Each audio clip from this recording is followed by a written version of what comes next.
శ్రీ విశ్వవసునామ సంవత్సర ఉగాది శుభాకాంక్షలు. 2025-26 రాశి ఫలాలు ఎలా ఉన్నాయో తెలుసుకుందాం. మొదటిగా మనం మేషరాశి ఎలా ఉందో తెలుసుకుందాం. మేషరాశి వారికి ఆదాయం 2, వ్యయం 14, రాజపూజ్యం 5, అవమానం 7. ఈ సంవత్సరంలో మేషరాశి వాళ్ళు ఎదుర్కోబోయే మిశ్రమ ఫలితాలు అనగా కొంతకాలం విజయాలు, కొంతకాలం అపజయాలు, కొంతకాలం లాభాలు, కొంతకాలం నష్టాలు ఉండొచ్చు. కాబట్టి ఈ సంవత్సరం కొంచెం జాగ్రత్తగా ఉండండి. ఇప్పుడు మనం రెండో రాశి అయిన వృషభ రాశి గురించి తెలుసుకుందాం. వృషభ రాశి ఆదాయం 11, వ్యయం 5, రాజపూజ్యం 1, అవమానం 3. అలాగే ఈ సంవత్సరంలో వృషభ రాశి వారికి విజయవంతమైన సంవత్సరం ఉంటుంది. ఇప్పుడు మనం మూడో రాశి అయిన మిథున రాశి గురించి తెలుసుకుందాం. మిథున రాశి వాళ్లకు ఆదాయం 14, వ్యయం 2, రాజపూజ్యం 4, అవమానం 3. ఈ సంవత్సరం మిథున రాశి వారికి లాభపూరిత ఫలితాలు ఉండొచ్చు. ఇప్పుడు మనం నాలుగో రాశి అయిన కర్కటక రాశి గురించి తెలుసుకుందాం. ఈ రాశి వారికి ఆదాయం 8, వ్యయం 2, రాజపూజ్యం 7, అవమానం 3. ఈ సంవత్సరంలో కర్కటక రాశి వారికి ప్రతికూల జీవనం ఉండొచ్చు. కొంచెం జాగ్రత్తగా ఉండండి. ఐదవ రాశి అయిన సింహరాశి గురించి తెలుసుకుందాం. ఈ రాశిలో ఆదాయం 11, వ్యయం 11, రాజపూజ్యం 3, అవమానం 6. ఆదాయం 11, వ్యయం 11 ఉన్నాయి కాబట్టి రెండు ఈక్వల్ ఉన్నాయి కాబట్టి కొంచెం చూసి ఖర్చు పెట్టండి, కొంచెం చూసి ఉండండి.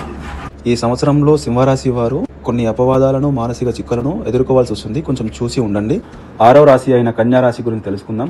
ఈ రాశి వారి ఆదాయం 14, వ్యయం 2, రాజపూజ్యం 6, అవమానం 2. కన్యా రాశి వారికి ఈ సంవత్సరంలో ఎదురగు అసంకల్పిత లాభాలు ఉండొచ్చు. ఏడవ రాశి అయిన తులారాశి. ఈ రాశి వారి ఆదాయం 11, వ్యయం 5, రాజపూజ్యం 2, అవమానం 2. ఈ సంవత్సరంలో తులారాశి వారికి లాభకరమైన జీవనం ఉండొచ్చు. ఎనిమిదవ రాశి అయిన వృశ్చిక రాశి. ఈ వృశ్చిక రాశి వారి ఆదాయం 2, వ్యయం 14, రాజపూజ్యం 5, అవమానం 2. ఈ సంవత్సరంలో వృశ్చిక రాశి వారికి మంచి విజయవంతమైన అవకాశాలు రావచ్చు. సిద్ధంగా ఉండండి, సాధించండి. తొమ్మిదవ రాశి అయిన ధనుర్రాశి. ఈ రాశి వారి ఆదాయం 5, వ్యయం 5, రాజపూజ్యం 1, అవమానం 5. అలాగే ఈ సంవత్సరంలో ధనుర్రాశి వారు కొంచెం కష్టపడితే ఏర్పడబోతున్న ఆర్థిక లాభాలను కూడా సాధించవచ్చు. 10వ రాశి అయిన మకర రాశి. ఈ రాశి వారి ఆదాయం 8, వ్యయం 14, రాజపూజ్యం 4, అవమానం 9.